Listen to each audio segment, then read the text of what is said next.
नमस्कार। खबरां ਦੇ ਇਸ ਬੁਲੇਟਿਨ ਦੇ ਵਿੱਚ ਤੁਹਾਡਾ ਸਵਾਗਤ ਹੈ। ਮੈਂ ਹਾਂ ਤਰਨਜੀਤ ਕੌਰ। ਪਹਿਲਾਂ ਪੇਸ਼ ਨੇ ਚੁਣਵੀਆਂ ਖਬਰਾਂ। ਕਾਂਗਰਸ ਵਰਕਿੰਗ ਕਮੇਟੀ ਦੀ ਅਹਿਮ ਮੀਟਿੰਗ ਨਵੀਂ ਦਿੱਲੀ ਵਿੱਚ ਜਾਰੀ। ਮੀਟਿੰਗ ਦੇ ਸ਼ੁਰੂ ਵਿੱਚ ਸੋਨੀਆ ਗਾਂਧੀ ਨੇ ਕਾਂਗਰਸ ਦੇ ਅੰਤਰਿਮ ਪ੍ਰਧਾਨ ਦੇ ਅਹੁਦੇ ਤੋਂ ਅਸਤੀਫੇ ਦੀ ਪੇਸ਼ਕਸ਼ ਕੀਤੀ। ਹੰਗਾਮਾ ਭਰਪੂਰ ਇਸ ਮੀਟਿੰਗ ਵਿੱਚ ਰਾਹੁਲ ਗਾਂਧੀ ਨੇ ਕੁਝ ਕਾਂਗਰਸੀ ਨੇਤਾਵਾਂ ਵੱਲੋਂ ਸੋਨੀਆ ਗਾਂਧੀ ਦੀ ਥਾਂ ਕਿਸੇ ਹੋਰ ਨੂੰ ਪ੍ਰਧਾਨਗੀ ਸੌਂਪਣ ਬਾਰੇ ਲਿਖੀ ਚਿੱਠੀ ਦੇ ਸਮੇਂ ਤੇ ਸਵਾਲ ਚੁੱਕੇ।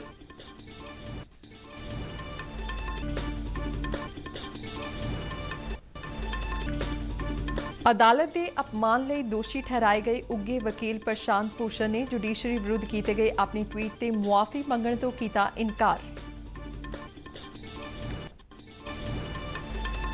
ਪੀਐਮ ਕੇਅਰਸ ਫੰਡ ਵਿੱਚੋਂ ਬਿਹਾਰ ਦੇ ਪਟਨਾ ਤੇ ਮੁਜ਼ੱਫਰਪੁਰ ਜ਼ਿਲ੍ਹਿਆਂ ਵਿੱਚ 500 ਬਿਸਤਰਿਆਂ ਵਾਲੇ ਆਰਜੀ ਕੋਵਿਡ ਹਸਪਤਾਲ ਸਥਾਪਿਤ ਕੀਤੇ ਜਾ ਰਹੇ ਨੇ। ਭਾਰਤ ਵਿੱਚ ਕੋਵਿਡ-19 ਤੋਂ ਠੀਕ ਹੋਣ ਵਾਲੇ ਮਰੀਜ਼ਾਂ ਦਾ ਅੰਕੜਾ 23,38,000 ਤੋਂ ਪਾਰ ਹੋਇਆ। ਬੀਤੇ ਦਿਨ 61,408 ਨਵੇਂ ਕੋਰੋਨਾ ਮਾਮਲੇ ਸਾਹਮਣੇ ਆਉਣ ਤੋਂ ਬਾਅਦ ਦੇਸ਼ ਵਿੱਚ ਕੋਰੋਨਾ ਦੀ ਪੁਸ਼ਟੀ ਵਾਲੇ ਮਰੀਜ਼ਾਂ ਦੀ ਕੁੱਲ ਸੰਖਿਆ 31,06,348 ਤੇ ਪੁੱਜੀ। ਪ੍ਰਧਾਨ ਮੰਤਰੀ ਨਰਿੰਦਰ ਮੋਦੀ ਆਉਂਦੇ ਐਤਵਾਰ ਮਨ ਕੀ ਬਾਤ ਤਹਿਤ ਲੋਕਾਂ ਨਾਲ ਰੂਬਰੂ ਹੋਣਗੇ।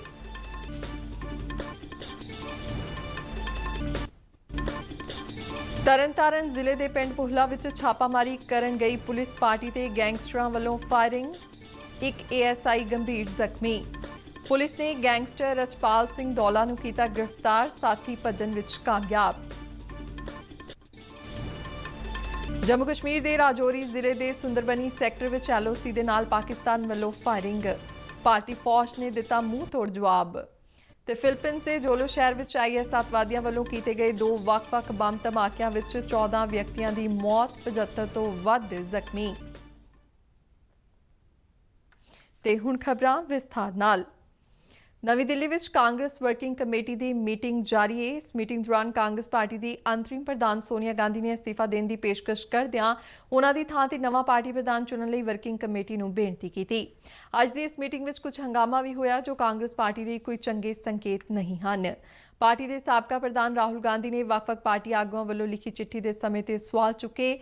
ਸੂਤਰਾਂ ਅਨੁਸਾਰ ਕਾਂਗਰਸ ਵਰਕਿੰਗ ਕਮੇਟੀ ਦੀ ਇਸ ਮੀਟਿੰਗ ਵਿੱਚ ਆਲ ਇੰਡੀਆ ਕਾਂਗਰਸ ਦੇ ਜਨਰਲ ਸਕੱਤਰ KC ਵੇਣੂਗੋਪਾਲ ਨੇ ਇੱਕ ਚਿੱਠੀ ਪੜ੍ਹੀ ਜਿਸ ਵਿੱਚ ਸੋਨੀਆ ਗਾਂਧੀ ਨੂੰ ਪਾਰਟੀ ਪ੍ਰਧਾਨ ਦੇ ਅਹੁਦੇ ਤੋਂ ਮੁਕਤ ਕਰਨ ਦੀ ਗੱਲ ਕਹੀ ਗਈ ਸੀ। ਇਹ ਚਿੱਠੀ ਪਾਰਟੀ ਦੇ ਚੋਟੀ ਦੇ ਆਗੂਆਂ ਵੱਲੋਂ ਵਰਕਿੰਗ ਕਮੇਟੀ ਦੇ ਮੈਂਬਰਾਂ ਨੂੰ ਲਿਖੀ ਗਈ। ਉਸ ਚਿੱਠੀ ਦੇ ਜਵਾਬ ਵਿੱਚ ਸੀ ਜਿਸ ਵਿੱਚ ਪਾਰਟੀ ਸੰਗਠਨਾਂ ਦੇ ਮੁੜ ਗਠਨ ਦੀ ਗੱਲ ਕਰਦਿਆਂ ਵਰਕਿੰਗ ਕਮੇਟੀ ਨੂੰ ਆਪਣੇ ਵਿਚਾਰ ਦੇਣ ਲਈ ਕਿਹਾ ਗਿਆ ਸੀ। ਕਈ ਨੇਤਾਵਾਂ ਨੇ ਪਾਰਟੀ ਦਾ ਨਵਾਂ ਪ੍ਰਧਾਨ ਥਾਪੇ ਜਾਣ ਦੇ ਪੱਖ ਵਿੱਚ ਵਿਚਾਰ ਪੇਸ਼ ਕੀਤੇ, ਜਦਕਿ ਸਾਬਕਾ ਪ੍ਰਧਾਨ ਮੰਤਰੀ ਅਤੇ ਸੀਨੀਅਰ ਕਾਂਗਰਸੀ ਆਗੂ ਡਾਕਟਰ ਮਨਮੋਹਨ ਸਿੰਘ ਅਤੇ ਸਾਬਕਾ ਰੱਖਿਆ ਮੰਤਰੀ AK ਐਂਟਨੀ ਨੇ ਸੋਨੀਆ ਗਾਂਧੀ ਨੂੰ ਪ੍ਰਧਾਨ ਬਣੇ ਰਹਿਣ ਦੀ ਬੇਨਤੀ ਕੀਤੀ। AK ਐਂਟਨੀ ਨੇ ਕਿਹਾ ਕਿ ਜੇ ਸੋਨੀਆ ਗਾਂਧੀ ਪ੍ਰਧਾਨ ਦੇ ਅਹੁਦੇ ਤੇ ਨਹੀਂ ਬਣੇ ਰਹਿਣਾ ਚਾਹੁੰਦੇ ਤਾਂ ਰਾਹੁਲ ਗਾਂਧੀ ਨੂੰ ਪਾਰਟੀ ਦੀ ਵਾਗਡੋਰ ਸੰਭਾਲਣੀ ਚਾਹੀਦੀ ਹੈ। ਸੂਤਰਾਂ ਨੇ ਦੱਸਿਆ ਕਿ ਅੱਜ ਦੀ ਮੀਟਿੰਗ ਦੌਰਾਨ ਰਾਹੁਲ ਗਾਂਧੀ ਸੋਨੀਆ ਗਾਂਧੀ ਦੀ ਥਾਂ ਨਵਾਂ ਪ੍ਰਧਾਨ ਲਗਾਏ ਜਾਣ ਵਾਲੀ ਚਿੱਠੀ ਤੇ ਦੁਖੀ ਨਜ਼ਰ ਆਏ। ਰਾਹੁਲ ਗਾਂਧੀ ਨੇ ਪੁੱਛਿਆ ਕਿ ਇਸ ਸਮੇਂ ਜਦ ਪਾਰਟੀ ਰਾਜਸਥਾਨ ਅਤੇ ਮੱਧ ਪ੍ਰਦੇਸ਼ ਵਿੱਚ ਜੱਦੋ-ਜਹਿਦ ਕਰ ਰਹੀ ਹੈ ਅਤੇ ਸੋਨੀਆ ਗਾਂਧੀ ਦੀ ਸਿਹਤ ਠੀਕ ਨਹੀਂ ਹੈ ਤਾਂ ਇਸ ਸਮੇਂ ਅਜਿਹੀ ਮੰਗ ਕਿਉਂ ਕੀਤੀ ਗਈ।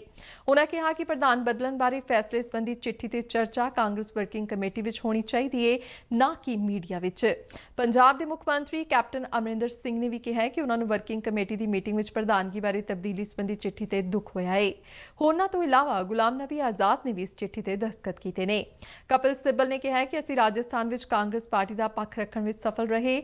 ਮਨੀਪੁਰ ਵਿੱਚ ਕਾਂਗਰਸ ਪਾਰਟੀ ਨੂੰ ਬਚਾਇਆ। ਉਸ ਦੇ ਬਾਵਜੂਦ ਵੀ ਇਹ ਦੋਸ਼ ਲੱਗ ਰਹੇ ਨੇ ਕਿ ਅਸੀਂ ਭਾਜਪਾ ਨਾਲ ਗੰਢ ਤੁਪ ਕਰ ਰਹੇ ਹਾਂ। ਅਦਾਲਤ ਦੇ ਅਪਮਾਨ ਲਈ ਦੋਸ਼ੀ ਠਹਿਰਾਏ ਗਏ ਉੱਘੇ ਵਕੀਲ ਅਤੇ ਕਾਰਜਕਰਤਾ ਪ੍ਰਸ਼ਾਂਤ ਭੂਸ਼ਣ ਨੇ ਜੁਡੀਸ਼ਰੀ ਵਿਰੁੱਧ ਕੀਤੇ ਗਏ ਆਪਣੇ ਟਵੀਟ ਤੇ ਮਾਫੀ ਮੰਗਣ ਤੋਂ ਮਨਾ ਕਰ ਦਿੱਤਾ ਹੈ। ਅੱਜ ਸੁਪਰੀਮ ਕੋਰਟ ਵਿੱਚ ਉਹਨਾਂ ਕਿਹਾ ਕਿ ਉਹਨਾਂ ਵੱਲੋਂ ਪਾਏ ਗਏ ਟਵੀਟ ਵਿੱਚ ਉਹਨਾਂ ਦਾ ਵਿਚਾਰ ਸੀ ਅਤੇ ਉਸ ਉੱਤੇ ਕਾਇਮ ਨੇ। ਪ੍ਰਸ਼ਾਂਤ ਭੂਸ਼ਣ ਨੇ ਇਸ ਮਾਮਲੇ ਵਿੱਚ ਅੱਜ ਸੁਪਰੀਮ ਕੋਰਟ ਵਿੱਚ ਆਪਣਾ ਜਵਾਬ ਦਾਖਲ ਕੀਤਾ। ਪ੍ਰਸ਼ਾਂਤ ਭੂਸ਼ਣ ਨੇ ਆਪਣੇ ਬਿਆਨ ਵਿੱਚ ਕਿਹਾ ਕਿ ਉਹਨਾਂ ਦਾ ਮੰਨਣਾ ਹੈ ਕਿ ਸੁਪਰੀਮ ਕੋਰਟ ਮੌਲਿਕ ਅਧਿਕਾਰਾਂ ਦੀ ਰਾਖੀ ਲਈ ਆਸ ਦਾ ਅੰਤਿਮ ਗੜ੍ਹ ਹੈ। ਟਵੀਟ ਉਹਨਾਂ ਦੇ ਵਿਸ਼ਵਾਸ ਦੀ ਨੁਮਾਇੰਦਗੀ ਕਰਦੇ ਨੇ। ਉਹਨਾਂ ਵੱਲੋਂ ਆਪਣੇ ਬਿਆਨਾਂ ਨੂੰ ਵਾਪਸ ਲੈਣਾ ਨਿਸ਼ਠਾਹੀਨ ਮੁਆਫੀ ਹੋਵੇਗੀ। ਪ੍ਰਸ਼ਾਂਤ ਭੂਸ਼ਣ ਨੇ ਅੱਗੇ ਕਿਹਾ ਕਿ ਉਹਨਾਂ ਦਾ ਬਿਆਨ ਸਦਭਾਵਨਾਪੂਰਨ ਸੀ ਤੇ ਜੇ ਉਹ ਅਦਾਲਤ ਸਾਹਮਣੇ ਆਪਣੇ ਬਿਆਨ ਨੂੰ ਵਾਪਸ ਲੈਂਦੇ ਨੇ ਤਾਂ ਉਹਨਾਂ ਦਾ ਮੰਨਣਾ ਹੈ ਕਿ ਉਹਨਾਂ ਦੀ ਨਜ਼ਰ ਵਿੱਚ ਉਹਨਾਂ ਦੀ ਅੰਤਰ ਆਤਮਾ ਤੇ ਉਸ ਸੰਸਥਾ ਦਾ ਅਪਮਾਨ ਹੋਵੇਗਾ ਜਿਸ ਵਿੱਚ ਉਹ ਸਭ ਤੋਂ ਵੱਧ ਵਿਸ਼ਵਾਸ ਰੱਖਦੇ ਨੇ। पीएम केयर्स फंड विचों बिहार ਦੇ ਪਟਨਾ ਤੇ ਮੁਜ਼ੱਫਰਪੁਰ ਜ਼ਿਲ੍ਹਿਆਂ ਵਿੱਚ 500 ਬਿਸਤਰਿਆਂ ਵਾਲੇ ਆਰਜ਼ੀ ਕੋਵਿਡ-19 ਹਸਪਤਾਲ ਸਥਾਪਿਤ ਕੀਤੇ ਜਾ ਰਹੇ ਨੇ। ਇਹਨਾਂ ਹਸਪਤਾਲਾਂ ਵਿੱਚ ਸਾਰੀਆਂ ਹੀ ਆਧੁਨਿਕ ਸਹੂਲਤਾਂ ਤੇ ਮੂਲ ਢਾਂਚਾ ਉਪਲਬਧ ਹੋਵੇਗਾ, ਜਿਸ ਨੂੰ ਰੱਖਿਆ, ਖੋਜ ਅਤੇ ਵਿਕਾਸ ਸੰਗਠਨ ਵੱਲੋਂ ਵਿਕਸਿਤ ਕੀਤਾ ਜਾ ਰਿਹਾ ਹੈ। ਇਹਨਾਂ ਹਸਪਤਾਲਾਂ ਦੇ ਸਥਾਪਿਤ ਹੋਣ ਨਾਲ ਬਿਹਾਰ ਵਿੱਚ ਕਰੋਨਾ ਮਰੀਜ਼ਾਂ ਦੇ ਇਲਾਜ ਵਿੱਚ ਨਵੀਆਂ ਸੁਵਿਧਾਵਾਂ ਮੁਹੱਈਆ ਹੋਣਗੀਆਂ। ਪਟਨਾ ਤੇ ਮੁਜ਼ੱਫਰਪੁਰ ਜ਼ਿਲ੍ਹਿਆਂ ਵਿੱਚ ਸਥਾਪਿਤ ਕੀਤੇ ਗਏ ਇਹਨਾਂ ਹਸਪਤਾਲਾਂ ਵਿੱਚ ਵੈਂਟੀਲੇਟਰਾਂ ਦੀ ਸਹੂਲਤ ਵਾਲੇ 125 ਆਈਸੀਯੂ ਬਿਸਤਰੇ ਵੀ ਹੋਣਗੇ। ਇਹਨਾਂ ਤੋਂ ਇਲਾਵਾ 375 ਆਮ ਬਿਸਤਰਿਆਂ ਦੀ ਸੁਵਿਧਾ ਇਹਨਾਂ ਹਸਪਤਾਲਾਂ ਵਿੱਚ ਉਪਲਬਧ ਹੋਵੇਗੀ, ਜਿੱਥੇ ਘੱਟ ਗੰਭੀਰ ਕੋਵਿਡ ਮਰੀਜ਼ਾਂ ਨੂੰ ਰੱਖਿਆ ਜਾਵੇਗਾ। ਹਰ ਬੈੱਡ ਤੇ ਆਕਸੀਜਨ ਦੀ ਸਹੂਲਤ ਦਿੱਤੀ ਗਈ ਹੈ। ਇਹਨਾਂ ਹਸਪਤਾਲਾਂ ਵਿੱਚ ਪੈਰਾਮੈਡੀਕਲ ਸਟਾਫ ਅਤੇ ਡਾਕਟਰੀ ਅਮਲਾ AFMS ਵੱਲੋਂ ਮੁਹੱਈਆ ਕਰਵਾਇਆ ਜਾ ਰਿਹਾ ਹੈ। ਭਾਰਤ ਵਿੱਚ ਕੋਵਿਡ-19 ਤੋਂ ਠੀਕ ਹੋਣ ਵਾਲੇ ਮਰੀਜ਼ਾਂ ਦਾ ਅੰਕੜਾ 23,38,000 ਤੋਂ ਪਾਰ ਹੋ ਗਿਆ ਹੈ ਅਤੇ ਇਸ ਵੇਲੇ ਦੇਸ਼ ਵਿੱਚ ਮੌਜੂਦ ਐਕਟਿਵ ਮਾਮਲਿਆਂ ਤੋਂ 3 ਗੁਣਾ ਤੋਂ ਵੀ ਵੱਧ ਹੈ, ਜਦਕਿ ਕਰੋਨਾ ਬਿਮਾਰੀ ਤੋਂ ਮੌਤ ਦਰ ਵਿੱਚ ਲਗਾਤਾਰ ਕਮੀ ਦਰਜ ਕੀਤੀ ਜਾ ਰਹੀ ਹੈ, ਜੋ ਇਸ ਸਮੇਂ 1.85% ਤੇ ਆ ਗਈ ਹੈ। ਬੀਤੇ ਦਿਨ ਦੇਸ਼ ਵਿੱਚ 57,469 ਕਰੋਨਾ ਮਰੀਜ਼ ਸਿਹਤਯਾਬ ਹੋ ਕੇ ਘਰੀਂ ਪਰਤੇ, ਜਿਸ ਮਗਰੋਂ ਕਰੋਨਾ ਤੋਂ ਠੀਕ ਹੋਣ ਦੀ ਦਰ 75.27% ਹੋ ਗਈ ਹੈ। ਕੇਂਦਰੀ ਸਿਹਤ ਮੰਤਰਾਲਾ ਅਨੁਸਾਰ ਕਰੋਨਾ ਵਿਰੁੱਧ ਜੰਗ ਵਿੱਚ ਸਫਲਤਾ ਕਰੋਨਾ ਟੈਸਟਿੰਗ ਨੂੰ ਵਧਾਉਣ, ਵਿਆਪਕ ਤੌਰ ਤੇ ਨਿਗਰਾਨੀ, ਕਰੋਨਾ ਮਰੀਜ਼ਾਂ ਦੇ ਸੰਪਰਕਾਂ ਨੂੰ ਲੱਭਣਾ ਤੇ ਮਰੀਜ਼ਾਂ ਦਾ ਵਧੀਆ ਇਲਾਜ ਕਾਰਨ ਸੰਭਵ ਹੋਈ ਹੈ।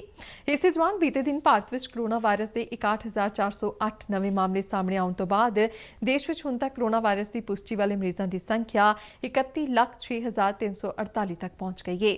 ਬੀਤੇ ਦਿਨ 836 ਕਰੋਨਾ ਮਰੀਜ਼ਾਂ ਨੇ ਦਮ ਤੋੜਿਆ ਅਤੇ ਇਸ ਮਹਾਮਾਰੀ ਨਾਲ ਹੁਣ ਤੱਕ ਮਰਨ ਵਾਲਿਆਂ ਦੀ ਸੰਖਿਆ 57,542 ਹੋ ਗਈ ਹੈ। ਸਾਬਕਾ ਰਾਸ਼ਟਰਪਤੀ ਪ੍ਰਣਬ ਮੁਖਰਜੀ ਦੀ ਸਿਹਤ ਵਿੱਚ ਕੋਈ ਸੁਧਾਰ ਨਹੀਂ ਆਇਆ ਹੈ ਅਤੇ ਉਹ ਅਜੇ ਵੀ ਗਹਿਰੇ ਕੋਮਾ ਦੀ ਸਥਿਤੀ ਵਿੱਚ ਨੇ। ਹਸਪਤਾਲ ਸੂਤਰਾਂ ਨੇ ਅੱਜ ਦੱਸਿਆ ਕਿ ਪ੍ਰਣਬ ਮੁਖਰਜੀ ਅਜੇ ਵੈਂਟੀਲੇਟਰ ਤੇ ਨੇ ਅਤੇ ਉਹਨਾਂ ਦੇ ਅਹਿਮ ਪੈਰਾਮੀਟਰ ਸਥਿਰ ਨੇ। ਉਹਨਾਂ ਦਾ ਫੇਫੜਿਆਂ ਦੀ ਇਨਫੈਕਸ਼ਨ ਲਈ ਇਲਾਜ ਚੱਲ ਰਿਹਾ ਹੈ। ਆਈਸੀਯੂ ਵਿੱਚ ਦਾਖਲ ਪ੍ਰਣਬ ਮੁਖਰਜੀ ਦੀ ਸਿਹਤ ਤੇ ਮਾਹਿਰ ਡਾਕਟਰਾਂ ਦੀ ਟੀਮ ਵੱਲੋਂ ਲਗਾਤਾਰ ਨਿਗਰਾਨੀ ਰੱਖੀ ਜਾ ਰਹੀ ਹੈ। 84 ਵਰ੍ਹਿਆਂ ਦੇ ਪ੍ਰਣਬ ਮੁਖਰਜੀ ਨੂੰ 10 ਅਗਸਤ ਨੂੰ ਆਰਮੀ ਰਿਸਰਚ ਅਤੇ ਰੈਫਰਲ ਹਸਪਤਾਲ ਵਿੱਚ ਦਿਮਾਗ ਵਿੱਚ ਕਲੌਟ ਦੇ ਆਪਰੇਸ਼ਨ ਲਈ ਦਾਖਲ ਕਰਵਾਇਆ ਗਿਆ ਸੀ, ਜਿਸ ਦੌਰਾਨ ਉਹਨਾਂ ਨੂੰ ਕਰੋਨਾ ਵਾਇਰਸ ਲਈ ਵੀ ਪੋਜ਼ਿਟਿਵ ਪਾਇਆ ਗਿਆ। ਉਪ ਰਾਸ਼ਟਰਪਤੀ ਵੈਂਕਈਆ ਨਾਇਡੂ, ਪ੍ਰਧਾਨ ਮੰਤਰੀ ਨਰਿੰਦਰ ਮੋਦੀ ਤੇ ਭਾਰਤੀ ਜਨਤਾ ਪਾਰਟੀ ਦੇ ਸੀਨੀਅਰ ਨੇਤਾਵਾਂ ਨੇ ਸਾਬਕਾ ਵਿੱਤ ਮੰਤਰੀ ਅਰੁਣ ਜੇਤਲੀ ਦੀ ਪਹਿਲੀ ਬਰਸੀ ਤੇ ਯਾਦ ਕਰਦਿਆਂ ਨਿੱਘੀ ਸ਼ਰਧਾਂਜਲੀ ਭੇਂਟ ਕੀਤੀ ਹੈ। ਉਪ ਰਾਸ਼ਟਰਪਤੀ ਨੇ ਸ਼ਰਧਾਂਜਲੀ ਦਿੰਦਿਆਂ ਅਰੁਣ ਜੇਤਲੀ ਨੂੰ ਇੱਕ ਬਹੁਪੱਖੀ ਸ਼ਖਸੀਅਤ ਦੱਸਿਆ। ਉਨ੍ਹਾਂ ਕਿਹਾ ਕਿ ਜੇਤਲੀ ਇੱਕ ਉੱਘੇ ਸਿਆਸਤਦਾਨ ਹੀ ਨਹੀਂ ਬਲਕਿ ਉੱਘੇ ਕਾਨੂੰਨੀ ਮਾਹਿਰ ਵੀ ਸਨ। ਪ੍ਰਧਾਨ ਮੰਤਰੀ ਨੇ ਆਪਣੇ ਟਵੀਟ ਵਿੱਚ ਕਿਹਾ ਕਿ ਅੱਜ ਦੇ ਦਿਨ ਅਰੁਣ ਜੇਤਲੀ ਇਸ ਫਾਨੀ ਸੰਸਾਰ ਨੂੰ ਅਲਵਿਦਾ ਕਹਿ ਗਏ ਸਨ। ਉਹਨਾਂ ਦੀ ਬਹੁਤ ਯਾਦ ਆਉਂਦੀ ਹੈ। ਪ੍ਰਧਾਨ ਮੰਤਰੀ ਨੇ ਕਿਹਾ ਕਿ ਉਹ ਹਾਜ਼ਰ ਜਵਾਬ, ਬੁੱਧੀਮਾਨ, ਕਾਨੂੰਨੀ ਸਮਝ ਰੱਖਣ ਵਾਲੇ ਤੇ ਮਿਲਨਸਾਰ ਵਿਅਕਤੀ ਸਨ। ਕੇਂਦਰੀ ਗ੍ਰਹਿ ਮੰਤਰੀ ਅਮਿਤ ਸ਼ਾਹ ਤੇ ਭਾਜਪਾ ਪ੍ਰਧਾਨ JP ਨੱਡਾ ਸਮੇਤ ਪਾਰਟੀ ਦੇ ਹੋਰ ਨੇਤਾਵਾਂ ਨੇ ਵੀ ਇਸ ਮੌਕੇ ਅਰੁਣ ਜੇਤਲੀ ਨੂੰ ਯਾਦ ਕੀਤਾ ਹੈ। ਅਮਿਤ ਸ਼ਾਹ ਨੇ ਸ਼ਰਧਾਂਜਲੀ ਭੇਂਟ ਕਰਦਿਆਂ ਜੇਤਲੀ ਨੂੰ ਇੱਕ ਬਿਹਤਰੀਨ ਸਿਆਸੀ ਨੇਤਾ, ਸ਼ਾਨਦਾਰ ਬੁਲਾਰਾ ਤੇ ਮਹਾਨ ਵਿਅਕਤੀ ਦੱਸਿਆ ਹੈ। ਉਨ੍ਹਾਂ ਕਿਹਾ ਕਿ ਉਹ ਆਪਣੇ ਕੰਮ ਲਈ ਹਮੇਸ਼ਾ ਯਾਦ ਕੀਤੇ ਜਾਣਗੇ। ਅਰੁਣ ਜੇਤਲੀ ਦਾ ਲੰਮੀ ਬਿਮਾਰੀ ਤੋਂ ਬਾਅਦ ਪਿਛਲੇ ਸਾਲ 24 ਅਗਸਤ ਨੂੰ ਨਵੀਂ ਦਿੱਲੀ ਵਿੱਚ ਦੇਹਾਂਤ ਹੋ ਗਿਆ ਸੀ। ਪ੍ਰਧਾਨ ਮੰਤਰੀ ਨਰਿੰਦਰ ਮੋਦੀ 30 ਅਗਸਤ ਐਤਵਾਰ ਨੂੰ ਰੇਡੀਓ ਤੇ ਮਨ ਕੀ ਬਾਤ ਪ੍ਰੋਗਰਾਮ ਰਾਹੀਂ ਦੇਸ਼ ਦੇ ਲੋਕਾਂ ਨੂੰ ਸੰਬੋਧਨ ਕਰਨਗੇ। ਇਸ ਮਹੀਨਾਵਾਰ ਪ੍ਰੋਗਰਾਮ ਦੀ ਇਹ 68ਵੀਂ ਕੜੀ ਹੋਵੇਗੀ। ਮਨ ਕੀ ਬਾਤ ਪ੍ਰੋਗਰਾਮ ਆਕਾਸ਼ਵਾਣੀ ਦੇ ਨਾਲ-ਨਾਲ ਦੂਰਦਰਸ਼ਨ ਦੇ ਸਾਰੇ ਚੈਨਲਾਂ ਤੇ ਵੀ ਸਵੇਰੇ 11 ਵਜੇ ਪ੍ਰਸਾਰਿਤ ਕੀਤਾ ਜਾਂਦਾ ਹੈ। ਇਸ ਪ੍ਰੋਗਰਾਮ ਰਾਹੀਂ ਪ੍ਰਧਾਨ ਮੰਤਰੀ ਜਿੱਥੇ ਆਪਣੀ ਸਰਕਾਰ ਦੇ ਪ੍ਰੋਗਰਾਮਾਂ, ਲੋਕਾਂ ਵੱਲੋਂ ਕੀਤੇ ਗਏ ਚੰਗੇ ਕੰਮਾਂ ਅਤੇ ਦੇਸ਼ ਨੂੰ ਦਰਪੇਸ਼ ਚੁਣੌਤੀਆਂ ਦਾ ਜ਼ਿਕਰ ਕਰਦੇ ਨੇ, ਉੱਥੇ ਲੋਕਾਂ ਦੇ ਸੁਝਾਵਾਂ ਨੂੰ ਵੀ ਇਸ ਪ੍ਰੋਗਰਾਮ ਵਿੱਚ ਸ਼ਾਮਲ ਕੀਤਾ ਜਾਂਦਾ ਹੈ। ਕਈ ਲੋਕਾਂ ਨਾਲ ਉਹ ਸਿੱਧੀ ਗੱਲਬਾਤ ਵੀ ਕਰਦੇ ਨੇ, ਜਿਸ ਦੇ ਚੱਲਦਿਆਂ ਮਨ ਕੀ ਬਾਤ ਪ੍ਰੋਗਰਾਮ ਵਧੇਰੇ ਹਰਮਨ ਪਿਆਰਾ ਹੋਇਆ ਹੈ। ਮਨ ਕੀ ਬਾਤ ਪ੍ਰੋਗਰਾਮ ਦਾ ਪੰਜਾਬੀ ਰੂਪਾਂਤਰ DD ਪੰਜਾਬੀ ਤੇ ਪ੍ਰੋਗਰਾਮ ਦੇ ਸਿੱਧੇ ਪ੍ਰਸਾਰਣ ਤੋਂ ਤੁਰੰਤ ਬਾਅਦ ਅਤੇ ਇਸ ਦਾ ਮੁੜ ਪ੍ਰਸਾਰਣ ਉਸੇ ਦਿਨ ਰਾਤ 8 ਵਜੇ ਦੇਖਿਆ ਜਾ ਸਕੇਗਾ। ਪ੍ਰਧਾਨ ਮੰਤਰੀ ਨਰਿੰਦਰ ਮੋਦੀ ਨੇ ਇਸ ਪ੍ਰੋਗਰਾਮ ਲਈ ਲੋਕਾਂ ਤੋਂ ਸੁਝਾਅ ਮੰਗੇ ਨੇ। ਆਮ ਨਾਗਰਿਕ 1800-117800 ਤੇ ਆਪਣੇ ਸੁਝਾਅ ਦਰਜ ਕਰਵਾ ਸਕਦੇ ਨੇ।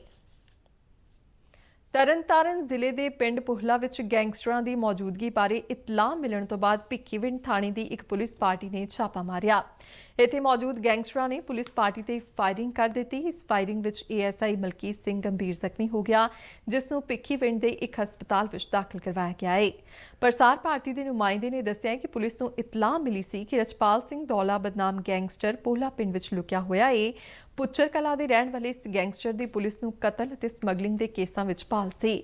ਪੁਲਿਸ ਵੱਲੋਂ ਕੀਤੀ ਗਈ ਫਾਇਰਿੰਗ ਦੇ ਬਾਵਜੂਦ ਪੁਲਿਸ ਪਾਰਟੀ ਨੇ ਇਸ ਨੂੰ ਦਬੋਚ ਲਿਆ ਅਤੇ ਇਸ ਪਾਸੋਂ ਇੱਕ ਪਿਸਤੌਲ ਤੇ 2 ਮੈਗਜ਼ੀਨ ਬਰਾਮਦ ਕੀਤੇ। ਇਸ ਗੈਂਗਸਟਰ ਦੇ ਨਾਲ ਇੱਕ ਹੋਰ ਵਿਅਕਤੀ ਵੀ ਮੌਜੂਦ ਸੀ ਜੋ ਭੱਜਣ ਵਿੱਚ ਕਾਮਯਾਬ ਰਿਹਾ। ਫਿਲਹਾਲ ਥਾਣਾ ਭਿੱਖੀਵਿੰਡ ਦੀ ਪੁਲਿਸ ਨੇ ਇਹਨਾਂ ਦੋਹਾਂ ਵਿਅਕਤੀਆਂ ਖਿਲਾਫ ਇਰਾਦਾ ਕਤਲ ਦਾ ਮਾਮਲਾ ਦਰਜ ਕਰਕੇ ਅਗਲੀ ਕਾਰਵਾਈ ਸ਼ੁਰੂ ਕਰ ਦਿੱਤੀ ਹੈ। ਸਵੇਰ ਦੀ ਗੱਲ ਹੈ, ਇੱਕ ਨਾ ਮੋਟਰਸਾਈਕਲ ਚੋਰੀ ਹੋਇਆ ਭਿੱਖੀਵਿੰਡ ਥਾਣੇ। ਉਹਦੇ ਸੰਬੰਧ ਪਤਾ ਲੱਗਾ ਸੀ ਤੇ ਉਹ ਮੋਟਰਸਾਈਕਲ ਚੋਰੀ ਦੇ ਸੰਬੰਧ ਅਸੀਂ ਪੂਰਾ ਪਿੰਡ ਗਏ ਸੀ। ਮੈਂ ਤੇ ਮੇਰਾ ਨਾਮ ਰਣਜੀਤ ਸਿੰਘ ਸੀ, ਇੱਕ PHC ਦਾ ਜਵਾਨ। ਜਦੋਂ ਅਸੀਂ ਉਹ ਚੋਰੀ ਵਾਲਾ ਜਿਹੜਾ ਨਾਂ ਲੱਗਦਾ ਉਹਦੇ ਘਰੋਂ ਵਾਪਸ ਆ ਰਿਹਾ ਸੀ ਤੇ ਸ਼ੱਕ ਪਿਆ ਵੀ ਉਹ ਬੰਦੇ ਗਲਤ ਨੇ। 2 ਬੁਲਟ ਮੋਟਰਸਾਈਕਲ ਦੇ ਮੁੰਡੇ ਆ ਰਹੇ ਸੀ। ਜਦ ਉਹਨਾਂ ਨੂੰ ਰੋਕਿਆ ਤਾਂ ਉਹਨਾਂ ਨੇ ਮੋਟਰਸਾਈਕਲ ਭਜਾਉਣ ਦੀ ਕੋਸ਼ਿਸ਼ ਕੀਤੀ, ਫਿਰ ਉਹ ਛੱਡ ਕੇ ਮੋਟਰਸਾਈਕਲ ਭੱਜ ਗਏ ਤੇ ਇਸ ਮੁਤਾਬਕ ਉਹਨਾਂ ਨੂੰ ਜਦੋਂ ਉਹ ਗੋਲੀ ਚਲਾਤੀ ਉਹਨੇ ਮੇਰੇ ਪੱਟ ਵਿੱਚ ਲੱਗੀ। ਤੀਸ਼ ਹੋ ਰਹੀ ਆ, ਅਫਸਰ ਦੱਸਣਗੇ। ਮੈਂ ਉਹਦੇ ਬਾਰੇ ਵਾਕਬਣੀ ਪਾਸੇ ਏਰੀਆ ਦਾ ਬੰਦਾ। ਰਿਕਵਰੀ ਮੋਟਰਸਾਈਕਲ ਉਹਦੇ ਹੋਈ ਆ ਪਿਸਟਲ ਦੀ, 2 मैगजीन ही ਉਹਦੇ ਕੋਲ। हमारा जो नाइट ड्यूटी ऑफिसर है SI मलकीत सिंह और उसके साथ एक PHG जवान था। ये दोनों एक मोटरसाइकिल की चोरी की इंफॉर्मेशन मिली थी, तो उसके लिए सरपंच के फ़ोन के ऊपर गांव पूला है, वहाँ गए थे। भिक्कीविंड पुलिस स्टेशन का ही एरिया है। जब वहाँ से ये सारी वेरिफिकेशन करके वापस आ रहे थे तो इनको एक सस्पेक्ट बंदा लगा बुलेट मोटरसाइकिल के ऊपर, और उन्होंने इसको बुलेट मोटरसाइकिल पे जो था उनको रोकने की कोशिश की। तो उसने साइड में गाड़ी रोक दी। जब इसने देखा बुलेट पे जो बंदे बैठे थे उसमें पीछे वाले बंदे ने कि ये दोनों पुलिस मुलाजिम है, यूनिफॉर्म में है, उसने उसके पास जो इलीगल वेपन था उससे इमीडिएटली इनके ऊपर फायर कर दिया और 5 राउंड उसने फायर किए, जिसमें से एक हमारा जो ASI है उसके राइट लेग में थाइस पे भी लगी है, गोली आर पार हो गई। कोरोना वायरस कारण लगे लॉकडाउन दौरान लोग इन्ने दिनी सोशल साइट्स ते अपना वधेरे समा बिता रहे हैं ते हैकर्स भी इसका फायदा उठा रहे हैं।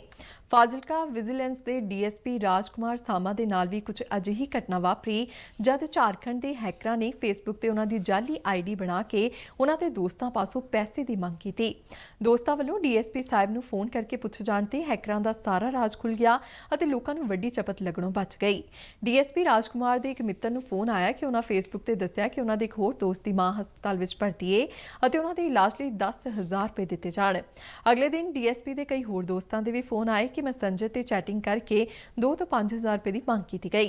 DSP ते कई होर दोस्तां नूं भी पैसे मंगे जाण दी गल ते यकीन नहीं होया ते उन्हां DSP नूं पुछया ते सुण के ਉਹ दंग रह गए अते उन्हां इस पूरे मामले की जांच करवाई अते झारखंड के हैकरां की करतूत का खुलासा होया। DSP राजकुमार सामा ने इस घटना तो बाद लोकां नूं अजे हैकरां तो सुचेत रहण दी अपील की। कुछ ਜਿਹੜੇ ਠੱਗ ਕਿਸਮ ਦੇ ਲੋਕ ਨੇ ਇਹ ਸੋਸ਼ਲ ਮੀਡੀਆ ਤੇ ਫੇਸਬੁੱਕ ਰਾਹੀਂ ਮੈਸੇਂਜਰ ਰਾਹੀਂ ਲੋਕਾਂ ਨਾਲ ਬਹੁਤ ਹੀ ਠੱਗੀਆਂ ਕਰਨ ਦਾ ਜੋ ਇਹਨਾਂ ਨੇ ਸਿਲਸਿਲਾ ਸ਼ੁਰੂ ਕੀਤਾ ਹੋਇਆ ਹੈ ਤੇ ਮੈਂ ਆਪ ਜੀ ਦੇ ਨਾਲ ਇਸ ਕਰਕੇ ਗੱਲ ਸਾਂਝੀ ਕਰਨਾ ਚਾਹੁੰਦਾ ਕਿਉਂਕਿ ਮੇਰੇ ਨਾਲ ਵੀ ਇਸ ਤਰ੍ਹਾਂ ਦਾ ਹੋਇਆ ਪਿਛਲੇ ਦਿਨੀ। 2 ਵਾਰ ਕਿਸੇ ਹੈਂਕਰ ਨੇ ਮੇਰੀ ਫੇਸਬੁੱਕ ID ਨੂੰ ਹੈਂਕ ਕਰਕੇ ਮੇਰੀ ਹੀ ਫੋਟੋ ਲਾ ਕੇ ਮੇਰਾ ਹੀ ਨਾਮ ਲਗਾ ਕੇ ਉਹ ਲੋਕਾਂ ਨੂੰ ਫਰੈਂਡ ਰਿਕੁਐਸਟ ਭੇਜਦਾ ਸੀ। फ्रेंड रिक्वेस्ट जदों असैप्ट कर लेंदा सी उस वेले वो मैसेज पा दिंदा सी कि मैनू 10,000 की लोड़ है, मैनू 20,000 की लोड़ है, मेरा कोई रिश्तेदार एम्स में दाखिल है या इस तरह की कोई भी अपनी कोई एमरजेंसी दस के उस को पैसे मंगने की कोशिश करता सी। पर वो कुदरती इस तरह होया कि जिन्होंने भी उन्हें पैसे मंगे वो मैनू परसनली तौर पर जानते सी। उन्होंने फ़ोन करके तो मेरे को पूछ लिया भी किदां जी की गल हो गई भी पैसों की जरूरत है। फिर मैं उन्होंने दस्सिया भी मेरी ये फेसबुक जी हैंक करके कोई फ्रॉडिया किस्म के बंदे ने ये कर रहे हैं तो इस करके कोई पैसा ना पाया। पाकिस्तानी फौज वालों आज जम्मू कश्मीर के राजौरी जिले में सुंदरबनी सैक्टर में LOC के नाल फायरिंग की गई और मोर्टार के गोले दागे गए। फौज के एक बुलारे ने जम्मू में दस्सिया कि पाकिस्तान वाले पासों आज कोई दोपहर 1:30 बजे बिना भड़काहट तो फायरिंग शुरू की गई और खबरां लिखे जाण तक ये जारी सी। भारत वाले पासे इस फायरिंग नाल अजे किसी भी तरह के जानी नुकसान की खबर नहीं है। भारतीय फौज ने पाकिस्तान वालों गोलीबंदी की इस उलंघना का मूँह तोड़ जवाब दिता है। फिलीपींस के सुलू प्रांत के जोलो शहर में शक्की IS अतवादियों वालों किए गए 2 ਵੱਖ-ਵੱਖ ਬੰਬ ਧਮਾਕਿਆਂ ਵਿੱਚ 14 ਵਿਅਕਤੀਆਂ ਦੀ ਮੌਤ ਹੋ ਗਈ ਜਿਨ੍ਹਾਂ ਵਿੱਚ ਸੈਨਿਕ ਅਤੇ ਨਾਗਰਿਕ ਸ਼ਾਮਲ ਨੇ। ਮਨੀਲਾ ਤੋਂ ਏਜੰਸੀ ਖਬਰਾਂ ਵਿੱਚ ਕਿਹਾ ਗਿਆ ਕਿ ਇਸ ਹਮਲੇ ਵਿੱਚ ਕੋਈ 75 ਫੌਜੀ, ਪੁਲਿਸ ਕਰਮੀ ਅਤੇ ਆਮ ਨਾਗਰਿਕ ਜ਼ਖਮੀ ਵੀ ਹੋਏ ਨੇ। ਦੱਸਿਆ ਜਾ ਰਿਹਾ ਹੈ ਕਿ ਇੱਕ ਕਰਿਆਨੇ ਦੇ ਸਟੋਰ ਅਤੇ ਕੰਪਿਊਟਰ ਦੀ ਦੁਕਾਨ ਸਾਹਮਣੇ ਖੜੇ ਮੋਟਰਸਾਈਕਲ ਵਿੱਚ ਰੱਖਿਆ ਗਿਆ ਬੰਬ ਫਟ ਗਿਆ। ਇਸ ਥਾਂ ਤੇ ਫੌਜ ਦੇ 2 ਟਰੱਕ ਵੀ ਖੜੇ ਕੀਤੇ ਗਏ ਸਨ। ਬੰਬ ਧਮਾਕੇ ਤੋਂ ਬਾਅਦ ਹਰ ਪਾਸੇ ਅਫਰਾ ਤਫਰੀ ਮਚ ਗਈ। ਇਸ ਤੋਂ ਕੋਈ 1 ਘੰਟਾ ਬਾਅਦ ਇਸ ਥਾਂ ਤੋਂ ਕੁਝ ਦੂਰੀ ਤੋਂ ਹੀ ਇੱਕ ਹੋਰ ਮਨੁੱਖੀ ਮਹਿਲਾ ਬੰਬ ਨੇ ਆਪਣੇ ਆਪ ਨੂੰ ਉਡਾ ਲਿਆ। ਦੱਸਿਆ ਜਾ ਰਿਹਾ ਹੈ ਕਿ ਇਹ ਮਹਿਲਾ ਮਨੁੱਖੀ ਬੰਬ ਇੱਕ ਦੁਕਾਨ ਵਿੱਚੋਂ ਨਿਕਲੀ ਅਤੇ ਸੈਨਿਕਾਂ ਵੱਲ ਵਧੀ ਅਤੇ ਆਪਣੇ ਆਪ ਨੂੰ ਉਡਾ ਲਿਆ। ਫਿਲੀਪੀਨਸ ਵਿੱਚ ਅਜਿਹੇ ਬੰਬ ਧਮਾਕਿਆਂ ਦੇ ਅੰਦੇਸ਼ੇ ਦੇ ਮੱਦੇਨਜ਼ਰ ਸੁਰੱਖਿਆ ਦੇ ਸਖਤ ਪ੍ਰਬੰਧਾਂ ਦੇ ਬਾਵਜੂਦ ਇਹ ਬੰਬ ਧਮਾਕੇ ਹੋ ਗਏ। ਤੇ ਇਸ ਦੇ ਨਾਲ ਹੀ ਖਬਰਾਂ ਦਾ ਇਹ ਬੁਲੇਟਿਨ ਖਤਮ ਹੁੰਦਾ ਹੈ। ਆਗਿਆ ਦਿਓ। ਨਮਸਕਾਰ।